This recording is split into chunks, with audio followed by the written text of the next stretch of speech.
ಕೇಂದ್ರ ಸರ್ಕಾರದಿಂದ 1 ರೂಪಾಯಿ ತರುವ ಯೋಗ್ಯತೆ ಇಲ್ಲ ಅಂತ ಬೆಂಗಳೂರಲ್ಲಿ ಬಿಜೆಪಿಯ ವಿರುದ್ಧ ಸಚಿವ ಪ್ರಿಯಾಂಕ್ ಖರ್ಗೆ ಅವರು ಕಿಡಿಕಾರಿದ್ದಾರೆ.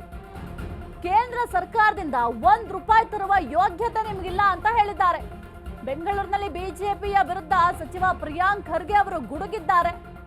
ಕೇಂದ್ರ ಸರ್ಕಾರದಿಂದ 1 ರೂಪಾಯಿ ತರೋ ಯೋಗ್ಯತೆ ಇಲ್ಲ, ಮಾತನಾಡ್ತಾರೆ ಅಂತ ಗುಡುಗಿದ್ದಾರೆ. ಜನರು ಉದ್ಯೋಗ ಹುಡುಕೊಂಡು ಬೆಂಗಳೂರಿಗೆ ಬರ್ತಾರೆ. ಮಹಾರಾಷ್ಟ್ರದ ಪುಣೆ ಮತ್ತು ಮುಂಬೈನಲ್ಲಿ ಸಮಸ್ಯೆಗಳೇ ಇಲ್ವಾ? ಹಾಗಾದ್ರೆ ಟ್ರಾಫಿಕ್ ಕಡಿಮೆ ಮಾಡಲು ಅನೇಕರು ಕ್ರಮ ತೆಗೆದುಕೊಂಡಿದ್ದಾರೆ. ಈ ಸಂಬಂಧ ಬಿಜೆಪಿ ಅವರಿಗೆ ಕಾಮನ್ ಸೆನ್ಸ್ ಇಲ್ಲ ಅಂತ ಪ್ರಿಯಾಂಕ್ ಖರ್ಗೆ ಅವರು ಗುಡುಗಿದ್ದಾರೆ. ಬಿಜೆಪಿ ನಾಯಕರು ಸಾಮಾನ್ಯ ಪ್ರಜ್ಞೆಯನ್ನ ಕಳ್ಕೊಂಡಿದ್ದಾರೆ. ಕೇಂದ್ರದಿಂದ ಹಣ ತರುವ ಯೋಗ್ಯತೆ ಇಲ್ಲ, ಲೇವಡಿ ಮಾಡ್ತಾರೆ, ಇದನ್ನ ಬಿಟ್ಟು ಬೇರೆ ಇನ್ನೇನ್ ಮಾಡ್ತಾರೆ ಅಂತ ಬಿಜೆಪಿಯ ವಿರುದ್ಧ ಸಚಿವ ಪ್ರಿಯಾಂಕ್ ಖರ್ಗೆ ಅವರು ಕಿಡಿಕಾರಿದ್ದಾರೆ. ಬಿಜೆಪಿ ನಾಯಕರ ವಿರುದ್ಧ ಸಚಿವ ಪ್ರಿಯಾಂಕ್ ಖರ್ಗೆ ತಮ್ಮ ಆಕ್ರೋಶವನ್ನ ವ್ಯಕ್ತಪಡಿಸಿದ್ದಾರೆ. ಹಾಗಾದ್ರೆ ಬೆಂಗಳೂರಿನಲ್ಲಿ ಬಿಜೆಪಿ ವಿರುದ್ಧ ಸಚಿವ ಪ್ರಿಯಾಂಕ್ ಖರ್ಗೆ ಅವರು ಏನ್ ಹೇಳಿದ್ರು ನೋಡೋಣ.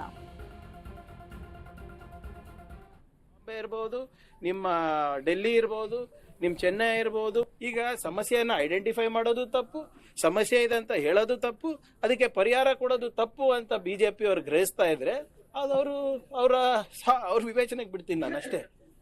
ನಾನು ಹೇಳ್ದಂಗೆ ಅವರಿಗೆ ಸಾಮಾನ್ಯ ಪ್ರಜ್ಞೆ ಅನ್ನೋದು ಕಳ್ಕೊಂಡಿದ್ದಾರೆ. Is not traffic a problem in Bangalore? ಆಮೇಲೆ ಇದಕ್ಕೆ ಕಾರಣ ಏನು?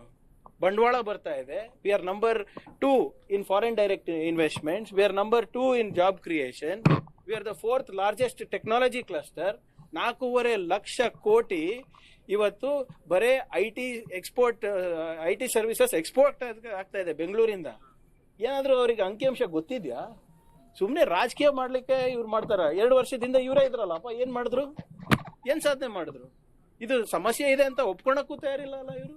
ಈಗ ನಮ್ಮ ಅರ್ಬನ್ ಸೆಂಟರ್ಸ್ ನಲ್ಲಿ, ಅದು ಬಾಂಬೆ ಇರ್ಬೋದು, ನಿಮ್ಮ ಡೆಲ್ಲಿ ಇರ್ಬೋದು, ನಿಮ್ಮ ಚೆನ್ನೈ ಇರ್ಬೋದು, ಪುಣೆ ಇರ್ಬೋದು, ನಮ್ಮ ಬೆಂಗಳೂರು ಇರ್ಬೋದು, ಇವೆಲ್ಲ ಸಮಸ್ಯೆ ಇಲ್ವಾ? ವಾಯು ಮಾಲಿನ್ಯದ ಸಮಸ್ಯೆ ಇಲ್ವಾ? ವಸತಿ ಸಮಸ್ಯೆ ಇಲ್ವಾ? ಪಬ್ಲಿಕ್ ಟ್ರಾನ್ಸ್ಪೋರ್ಟ್ ಸಮಸ್ಯೆ ಇಲ್ವಾ? ಒಂದು ಜವಾಬ್ದಾರಿ ಸರ್ಕಾರದ ಕೆಲಸ ಏನು? ಈ ಪ್ರಾಬ್ಲಮ್ಸ್ನ ಐಡೆಂಟಿಫೈ ಮಾಡ್ಬಿಟ್ಟು ಪರಿಹಾರ ಕೊಡೋದು. ಈಗ ಬಿಜೆಪಿ ಅವ್ರ ಸಮಸ್ಯೆ ಏನಿದೆ ಅದು ಅರ್ಥ ಆಗ್ತಾ ಇಲ್ಲ ನನಗೆ. ಲೇವಡಿ ಮಾಡ್ತಾ ಇದ್ರೆ ಏನಕ್ಕೆ ಲೇವಡಿ ಮಾಡಬೇಕು? ಪರಿಹಾರ ಕೊಡ್ರಿ ಸ್ವಾಮಿ. ಕೇಂದ್ರ ಸರ್ಕಾರದಿಂದ ನಮ್ಗೆ 1 ರೂಪಾಯಿ ಬರ್ತಾ ಇಲ್ಲ. ನಾವು ಇಷ್ಟೆಲ್ಲ ಲಕ್ಷಾಂತರ ಕೋಟಿ ರೂಪಾಯಿ ಕಳಿಸ್ತಾ ಇದೀವಿ. GST ನಲ್ಲಿ ಕಳಿಸ್ತಾ ಇದ್ರಿ, IT ನಲ್ಲಿ ಕಳಿಸ್ತಾ ಇದೀವಿ. ನಿಮಗೆ ಅಷ್ಟು ಏನಾದರೂ ಬೆಂಗಳೂರು ಬಗ್ಗೆ, ಕರ್ನಾಟಕದ ಬಗ್ಗೆ, ಕನ್ನಡಿಗರ ಬಗ್ಗೆ ಕಾಳಜಿ ಇದ್ರೆ ಹೋಗ್ರಿ.